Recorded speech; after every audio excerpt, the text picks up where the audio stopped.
ಈ ನಂಬಿಕೆ, ಪ್ರೀತಿ, ಭರವಸೆ ಅಂತ ಬಂದಾಗ ನಂಬಿಕೆ ಜೀವನದಲ್ಲಿ ಬಹಳ ಮುಖ್ಯ ಆಗುತ್ತೆ. ಯಾಕಂದ್ರೆ ಅದು ಒಂದು ಸಂಸಾರದ ವಿಚಾರ ಆಗಿರ್ಬೋದು, ಗಂಡ ಹೆಂಡತಿ ಅಂತ ಬಂದಾಗ, ಮತ್ತೆ ಸ್ನೇಹ ಅಂತ ಬಂದಾಗ, ಒಂದು ಬಿಸ್ನೆಸ್ ಕೂಡ ಒಂದು ನಂಬಿಕೆಯಿಂದ ನಡೆಯುತ್ತೆ. ಇಂಥ ನಂಬಿಕೆ ಅನ್ನೋದಕ್ಕೆ ನೀವು ಏನ್ ಹೇಳ್ತೀರಾ? ಪ್ರೀತಿ ಹುಟ್ಟೋದು ಆ ನಂಬಿಕೆ ಆಧಾರದ ಮೇಲೆ.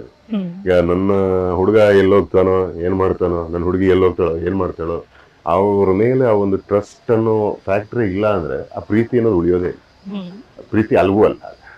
ನೀವೆಷ್ಟು ಬೆಲೆ ಕೊಡ್ತೀರಾ ನಂಬಿಕೆಗೆ? ನಂಬಬೇಕು ಅಂದ್ರೆ ನಂಬಿ ಕೆಟ್ಟವರಿಲ್ಲವೋ ಅನ್ನೋದು ಎಷ್ಟು ಸತ್ಯನೋ, ನಂಬಿ ಕೆಟ್ಟವರು ತುಂಬಾ ಜನ ಇದಾರೆ, ಇಲ್ಲ ಅಂತಲ್ಲ. ಬಟ್ ಚೂಸ್ ರೈಟ್ ಪೀಪಲ್ ಅಷ್ಟೇ. ಈಗ ಒಬ್ಬ ಯಾರೋ ಅಥವಾ ಒಬ್ಬ ಹುಡುಗಿನೋ ಒಬ್ಬ ಹುಡುಗನೋ ಯಾರೋ ಮೋಸ ಮಾಡಿದ್ರು ಅನ್ನೋ ಮಾತ್ರಕ್ಕೆ ಸಮಾಜನೇ ಹಂಗಲ್ಲ. ಒಬ್ಬ ದೋಖ ಮಾಡೋದನ್ನ ಕಾರಣಕ್ಕೆ ಇನ್ನೊಬ್ಬನು ಹಂಗೆ, ನಮ್ ಸುತ್ತ ಇರೋರೆಲ್ಲ ಹಂಗೆ ಅಲ್ಲ.